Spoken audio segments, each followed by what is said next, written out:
Israel Adesanya just got promoted to purple belt by Andre Galvao.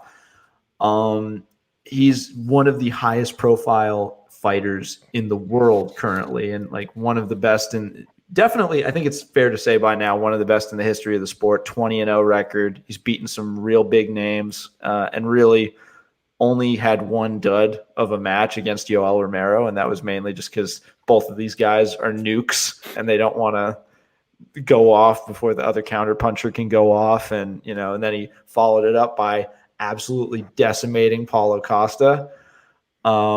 Yeah, and it's what do you think someone this high profile putting in time with the gi does for the sport? First of all, I didn't realize that Israel trained at Atos. Good for him for going after some of the best jiu-jitsu on the planet. I'll just tell it the way I tell everyone that I've ever spoken to that tells me they wanted to be an MMA fighter or wants to make it to the UFC and asks me what's the best course of action for their training in jiu-jitsu to do that is, and my answer to them is always go learn to do jiu-jitsu. Like, I don't think of jiu-jitsu in terms of what am I going to do in jiu-jitsu to get me better at MMA, because that is the wrong way to look at it. It's the wrong way to take the benefit of what jiu-jitsu has to offer to the sport of MMA. I think we'd be remiss if we didn't talk about just how I think Israel getting his purple belt in the gi, especially after all that shit Paulo Costa was talking before their fight. Paulo, black belt, he wore his black belt, threw a white belt. Came out, threw a white belt on him, right? Got TKO'd by him, so sorry. Maybe you should have tried to use your jiu-jitsu. Right, maybe you should actually went for a takedown or throwing a kick or a punch.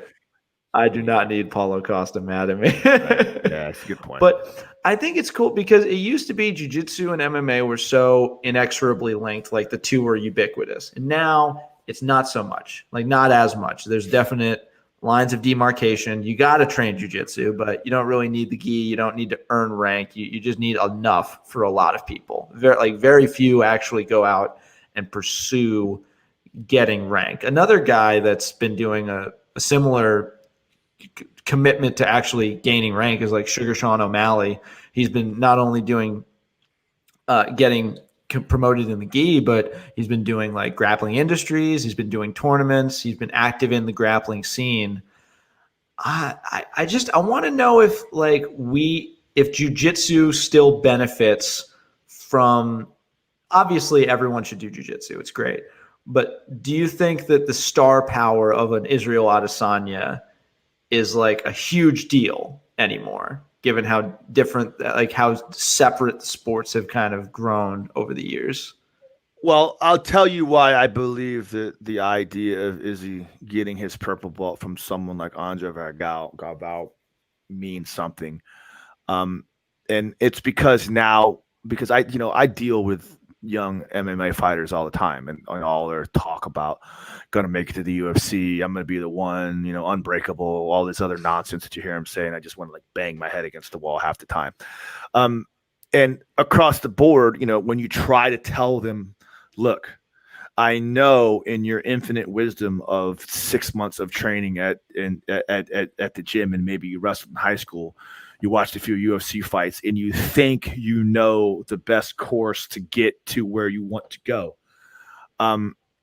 I am here to tell you that you need to do this. You need to focus on jiu-jitsu independently. You need to focus on Muay Thai independently. You need to focus on wrestling independently. You need to get those aspects of your game independently strong in their own constructs and in their own rules and in their own elements, because the concepts of MMA all come from those individual pieces. And the more you have a general understanding of those individual pieces, the better your complete MMA game will become. And I get so much pushback from those guys. Just look at you, and then they smile and they nod, and they're like, "Well, I'm not going to come to jiu-jitsu class. I'm just going to go spar. I'm just going to go to MMA and spar tonight and not focus on anything that Coach Kevin says, even though he's seen 1,000 of me come and go every day. And probably you're not going to be here in 3 months anyway, but go ahead. Do whatever you want to do." But the idea of seeing Izzy, someone that is, a striker by nature, you don't consider Izzy to be this grappling phenom. He's a phenom striker, but to see him be proud of achieving his purple belt from Andre Galvao, which he should be, because I guarantee you, Andre ain't doing this for publicity. He doesn't care. He cares enough about jiu-jitsu to make sure that Izzy earns that purple belt. But to see him earn that purple belt, particularly in the gi, right? It might make some of these young fighters listen to us coaches when we tell them, "Hey, dude, like, I know you want to spar and I know you want an MMA fighter, but you're not going to get better unless your jiu-jitsu gets better. You need to come to jits class. You need to go to striking class. You need to do all the other elements of MMA independently to get better at the whole." Maybe they see Izzy and they go, "Okay, maybe Coach Kevin knows what he's talking about." Everyone just needs to listen to Coach Kev. Just do what the fuck I say. It's weird because I don't really have a ton of interaction with MMA like geared folks at the gyms I train at. But I definitely, from like talking with you, it definitely seems like they're coming in with a lot of different goals than jits guys, and that sometimes they can maybe come off as unbearable. It's a different mindset, and it's I don't blame them, because the things in the beginning that are motivating them to be fighters, right, are what's going to make them great fighters. The idea that they want to be tough, they want to be rugged, they think they're the baddest men alive. To be an MMA fighter and get inside the cage, you got to be a little bit nuts. So you have to have those elements of self-reliance and those elements of like, I think I know better than everyone else typed inside of you to push you, that little chip on your shoulder to push you. But so I get that. And eventually, if they last, they eventually learn, oh, well, maybe I need to pay attention to my coach, because maybe my coach knows what he's talking about, because this is what's going to get me better. But so I get it, I understand, but it still doesn't make it any easier to deal with him. You just look at him and you kind of shake your head and you're like, "Oh, okay, cool, man, sure, go ahead and do whatever you got to do." Perfect example is Matt Frevola. Like I said, Matt Frevola is a UFC fighter. We just gave him his brown belt. Matt Arroyo just gave him his brown belt this last weekend at the belt ceremony, and he's training in the gi. And what you realize is that MMA is great. You're going to be an amazing MMA fighter, and sure. Maybe when you're training for an MMA fight, when you got a fight coming up, and we're in an actual that 6-week fight camp, maybe you're not going to be taking as many gi classes. Maybe you will because you want to get the training in, but maybe you're not going to be taking as many gi classes simply because you're trying to stay focused on the task at hand. In the same way that when you're trying to do a professional jiu-jitsu match, you're probably not going to be doing a whole lot of MMA sparring simply because it's a different aspect. Lots of guys, like Andre Galvao said it famously, when he was in MMA, he left out on a lot of his world championships because he was focusing on MMA. It's a different jiu-jitsu. Kron Gracie, same thing. He's not competing right now because he's focused on jiu-jitsu or on MMA. Gary Tonin, same thing. But when you get to those advanced levels, when you get to your purple belt, you get to your brown belt, you just realize that like getting those belts are such an amazing accomplishment, independent of MMA. MMA is great, but jiu-jitsu is it's so much more to it than just learning how to fight. Like you conquer your own demons. You put yourself on that path. Like I don't care how many fights Izzy has by submission, or how many submission wins he has in his MMA fights, or same thing with Matt Frevola. I don't care how many submission wins he has in his MMA fights.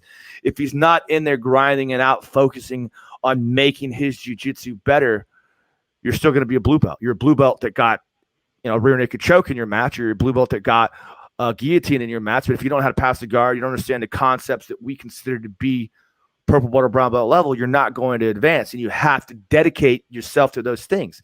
And then eventually you understand when you get your black belt, or you're on your road to your black belt, what an amazing accomplishment that is. So you want to do it.